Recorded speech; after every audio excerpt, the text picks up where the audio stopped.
ඉතින් ඔයාලා අපිත් එක්ක දිගටම ඉන්න කෙනෙක් නම් ඔයාලා දන්නවා CV එකක් වගේ දෙයක් හදා ගන්න ඕනොත් ගොඩක් වෙලාවට අපි ගාවට තමයි ගොඩක් කස්ටමර්ස්ලා වගේ දේවල් එන්නේ. ඉතින් එයාලගේ CV එක අපි ඒ හරියට මේ විදිහට හදලා දෙනවා. මොකද ගොඩක් වෙලාවට අපි ජොබ් එකට ඇප්ලයි කරනකොට අනිවාර්යයෙන්ම අපේ වැදගත්ම දේ වෙන්නේ අපේ CV එක. ඒ නිසා මේ CV එකයි cover letter එකයි කියන්නේ අනිවාර්යයෙන්ම අපි ගොඩක්ම ප්‍රොෆෙෂනල් විදිහට හදා ගන්න ඕන දෙයක්. ඉතින් ඒකෙසේ වෙතත් අද මම ඔයාලට මේ වීඩියෝ එක බැලුවොත් කියලා දෙනවා සම්පූර්ණයෙන්ම අපි කොහොමද අපේ CV එක ෆ්‍රී හදාගන්නේ කියලා. ඉතින් මුලින්ම කියන්න ඕනේ මම මේ වීඩියෝ එක කරන්නේ උදාහරණයක් විදිහට අපි හිතමු A level ඉවර වෙච්ච ගාම කෙනෙක් ජොබ් එකට යන්න හදනවා ඒත් මෙයා අතේ ලොකු බජට් එකක් නැහැ. ඉතින් ඇත්තටම මෙහෙම කෙනෙක්ට CV එකක් හදාගන්න අමාරුයි. ඉතින් මේ වගේ කෙනෙක්ට පුළුවන් තමන්ගේ දැනීමෙන් තනියම CV එක හදාගන්න. ඉතින් ඒකට උදව්වක් විදිහට තමයි මම අද වීඩියෝ එක කරන්නේ. වීඩියෝ එක වැදගත් වෙයි කියලා හිතනවා අනිවාර්යෙන් වීඩියෝ එක ලයික් එකක් දාන්න. මොකද මේක වීඩියෝ එක තව කෙනෙක්ට ඇත්තටම වැදගත් වෙන්න පුළුවන්. ඉතින් ඒ වගේම තමයි වීඩියෝ එක මේ වීඩියෝ එක වැදගත් වෙයි කියලා හිතන කෙනෙක් දන්නවා නම් එයාට අනිවාර්යෙන් ෂෙයා කරන්න. ඉතින් මම මුලින් ඉඳලා අන්තිම වෙනකන් අද CV එක හදන විදිය ෆෝන් එකෙන් කොහොමද කරන්න කියලා තමයි කියලා දෙන්න යන්නේ. ඉතින් මේ වැඩේ කරන්න අපිට මුලින්ම ඕනි වෙනවා යුරෝපාස් කියලා සයිට් එකක්. ඉතින් මේ යුරෝපාස් කියන සයිට් එක මම හිතන විදිහට මේක යුරෝප් වලින් තමයි ඕපන් කරලා තියෙන්නේ. ඉතින් මේ සයිට් එකෙන් අපිට ලොග් වෙලා ලේසියෙන්ම ලොග් වෙලා අපේ CV එක අපිටම හදාගන්න පුළුවන්. ඉතින් ගොඩක් සරල විදිහට අද මම මේක මුල ඉඳලා කියලා දෙනවා. අපි කොහොමද මේකට ඩීටේල්ස් ඇඩ් කරගන්නේ? ඒ ඩීටේල්ස් අපි කොහොමද හදාගන්නේ සහ ඉංග්‍රීසි නොලෙජ් එකක් නැති කෙනෙක් කොහොමද මේ CV එකට, ඒ කියන්නේ අපි හදන CV එකට අපේ ඩීටේල්ස් ඇඩ් කරගන්නේ කියලා මම කතා කරනවා. ඒ නිසා වීඩියෝ එකත් එක්ක දිගටම සෙට් වෙලා ඉන්න. අපි ස්ක්‍රීන් රෙකෝඩ් එකට ගිහිල්ලාම එතනින් අහට වැඩේ කොහොමද කරගන්නේ කියලා කතා කරමු. හරි. ඉතින් ඔයා ඉස්සෙල්ලාම ඔයාගේ ෆෝන් එකේ බ්‍රවුසර් එක ඕපන් කරගන්න ඕනේ. ඉතින් බ්‍රවුසර් එක කියන්නේ ෆෝන් එකේ ඉන්ටර්නෙට් යන එක. මේක ඕපන් කරගෙන ඔයා යුරෝපාස් කියලා ගහගත්තට පස්සේ මේ වගේ හෝම් පේජ් එකක් ඔයාට බලා ගන්න පුළුවන්. ඉතින් මෙතනදී තියෙන යුරෝපාස් ලගේ හෝම් පේජ් එක.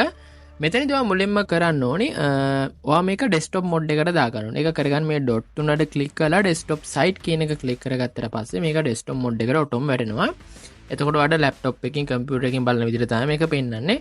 ඉතින් ඊළඟට ඔයාට මෙතනදී බලා ගන්න පුළුවන් create Europass CV කියලා. ඉතින් ඔයා මෙන්න මේක උඩ තමයි ක්ලික් කරගන්න ඕනේ.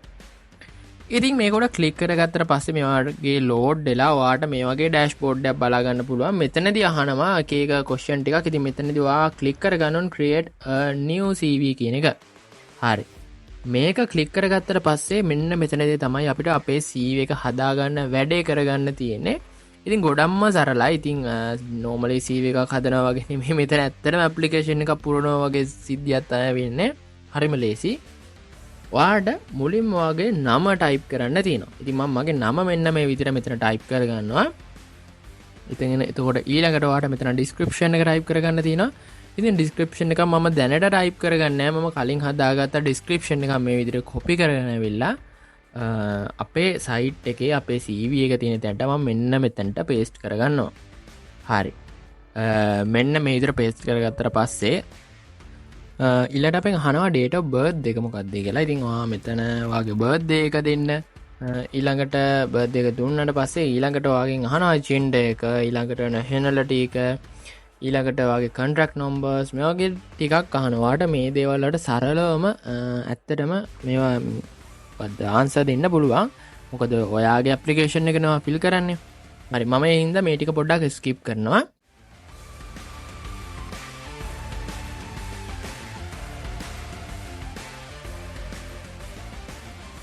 හරි දැන් අපි අපේ CV එකේ basic details ටික හදලා ඉවරයි. කියන්නේ personal details ටික හදලා ඉවරයි. ඊළඟට අපිට මෙතන දාගන්න ඕනේ අපේ අවශ්‍යම දේවල් ටිකක්. එතකොට අපේ profile picture එක දාගන්න ඕනේ. ඊළඟට අපි work experience දාගන්න ඕනේ. අපි ඉස්සෙල්ලාම කතා කරමු කොහොමද මේ ප්‍රොෆයිල් පික්චර් එක දාන්න කියලා. ඉතින් මෙතනදී මම දැනට normally මගේ ෆෝන් එකේ තියෙන ෆොටෝ එකක් අරන් මෙතන දාගන්නවා. මම ෆොටෝ එකකුත් දාගත්තා. හොඳට මතක තියාගන්න මේ මම දැනට ෆොටෝ එකක් නැති නිසා තමයි මෙතන ෆොටෝ එකක් මම දැම්මේ. අනිවාර්යයෙන්ම ෆොටෝ එක දානකොට selfies දාන්න එපා. normally ෆෝන් එකක ෆොටෝස් දාන්න එපා. අනිවාර්යයෙන්ම ස්ටුඩියෝ එකකින් ගහපු ප්‍රොෆෙෂනල් ෆොටෝ එකක් දාන්න. ඉතින් මේ වගේ සයිඩ් එකට හැලා ඉන්න ෆොටෝස් උත් දාන්න එපා. පැහැදිලිව වගේ මූණ පේන ෆොටෝ එකක් දාන්න. මොකද ඔයාගේ ෆොටෝ එකෙන් ඔයාව ගොඩක් ජජ් කරනවා ඉන්ටර්වයුව කරන අය. ඒ නිසා ෆොටෝ එක අනිවාර්යයෙන්ම ප්‍රොෆෙෂනල් විදියට දාන්න. ඊළඟට අපිට දාන්න තියෙන්නේ add new section වලට ගිහිල්ලා අපේ working experience. ඉතින් මම මෙතන මගේ working experience දාන්න තමයි දැන් යන්නේ. ඉතින් ගොඩක් ලේසි working experience දාන්නත් ඇත්තටම ඉතින් ඔයාලට මේ select icon එක click කරලා ඔයාලට දාන්න පුළුවන් මෙතන working experience දානකොට ඔයාලට සාමාන්‍ය මෙතනදී එනවා පොඩි දේවල් ටිකක් දාන්න. ඉතින් ඔයාගේ position එක ඊළඟට employer කියනවා මොකද්ද company name එක ඊළඟට city එක country එක ඉතින් time duration එක. ඉතින් මේ වගේ දේවල් ටිකක් ඔයාලට දාන්න එනවා working experience වලදී. හරි සරල විදිහට මම මගේ working experience ටික add කරගත්තා. ඉතින් මෙතනදී ඔයාගේ job responsibilities එහෙමත් දාන්න පුළුවන්. ඉතින් ඒවා ඔයා අනිවාර්යයෙන්ම දැනගෙන ඉන්න ඕනේ ඔයාගේ position එකට අදාළ responsibilities මොනවද කියලා. ඊළඟට ඔයාලට මෙතනදී දාව education qualifications ඔයාගේ skills එතකොට languages මේ වගේ ගොඩක් දේවල් ඔයාලට මේ විදිහට add කරගෙන දාගැනීමේ හැකියාව තියෙනවා. මම දැනට මේ වගේ පොඩි විස්තර ටිකක් තමයි add කරේ. මොකද ඔයාලට මට මේක පෙන්වන්න තමයි විශේෂයෙන්ම අවශ්‍යතාවය තිබ්බේ. ඉතින් ඔන්න අපි CV එකේ details ටික නම් දාගෙන ඉවරයි. දැන් අපිට තියෙන්නේ මෙතනදී අපිට අවශ්‍ය CV template එක තෝරන්න. ඉතින් ඔයාලට මෙතනදී CV template එක තෝරන්න පුළුවන්, color suggest කරන්න පුළුවන්. ඉතින් ඔයාලට බලා ගන්න පුළුවන් මෙතන උඩින් euro passes කියලා එයාලගේ logo එක වැරලා තියෙනවා. ඉතින් ඔයාලට පුළුවන් ඒකත් remove කරගන්න මෙතනදී option එකක් තියෙනවා. ඔයාලට ඒක හරහා පුළුවන් මෙතන තියෙන euro pass කියන එකේ icon එක අයින් කරගන්න. ඉතින් මං හිතනවා වීඩියෝ එකට වැදගත් වෙන්නේ නැති කියලා. ඉතින් මෙතන මම මේක එක්ස්පෝර්ට් කරලාත් ඔයාලට පෙන්නන්නම් කොහොමද අපේ අවුට්පුට් එක එන්නේ කියලා CV එකේදී. ඉතින් guys මම දැන් මගේ logo එක අයින් කරගත්තා. අතන euro pass කියලා දාලා තිබ්බා ඔයාලා දකින්න ඇති. දැන් අපි බලමු මේක කොහොමද එක්ස්පෝර්ට් කරගෙන ඩවුන්ලෝඩ් කරගන්න කියලා. ඉතින් ඔයාලට ලේසියෙන් මෙතන save button එක ක්ලික් කරගෙන ඩවුන්ලෝඩ් කරගන්න පුළුවන්. හරි දැන් අපි ටෙම්ප්ලේට් එකත් තෝරන් ඉවරයි. අපි දැන් මෙතනදී මේ ඩවුන්ලෝඩ් කරගන්නවා. ඩවුන්ලෝඩ් කරගත්තට පස්සේ ලේසියෙන්ම ඔයාලට මේ විදිහට PDF ડોකියුමන්ට් එකක් විදිහට වාගේ CV එක බලා ගන්න පුළුවන්. ඉතින් ඔයාලට කැමති වෙලාවට වාගේ මේ CV එක එඩිට් කරගැනීම හැකියාවක් තියෙනවා. කිසිම charge එකක් මේකට අය වෙන්නේ නැහැ.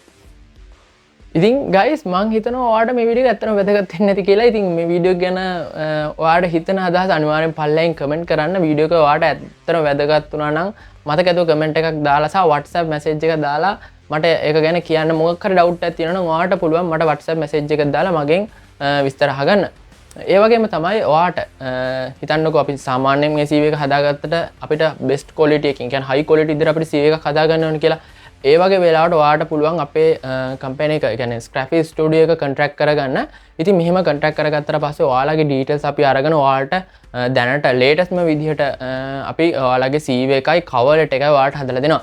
ඉතින් සමහරක් වෙලාවට country එකෙන් country එකට ඔයාලගේ CVs වෙනස් වෙන්න පුළුවන්. ඉතින් අනිවාර්යයෙන්ම inform කරන්න අපිට message එකක් දාලා ඔයා හදාගන්න යන්නේ මොන country එක target කරලාද කියලා. එහෙම නැත්නම් ඔයාලට all countries විතර CV එක create කරන්න පුළුවන්. ඉතින් එහෙනම් අපිව contact කරගන්න ඕන නම් මම පල්ලෙහා දාලා තියෙනවා අපේ numbers. ඉතින් ඔයාලට පුළුවන් මෙතනින් professional CVs වගේ දේම ඔයාලට තවත් graphic designing වගේ දේවල් අපෙන් කරගන්න. ඉතින් අපිත් එක දිගටම set ලා ඉන්න. එහෙනම් අපි ගිහින් එන්නම් හැමෝටම goodbye. job එකට යන්න තාමත් හරි CV එකක් cover letter එකක් නැද්ද? professional CVs, cover letter, social media post. ඉතින් මේ හැම දෙම ඔයාලට දැන් එකම දැනකින් කරගන්න පුළුවන්. දැන් අපේ මේ WhatsApp නම්බරයට කතා කරන්න අපි Scrafy Studio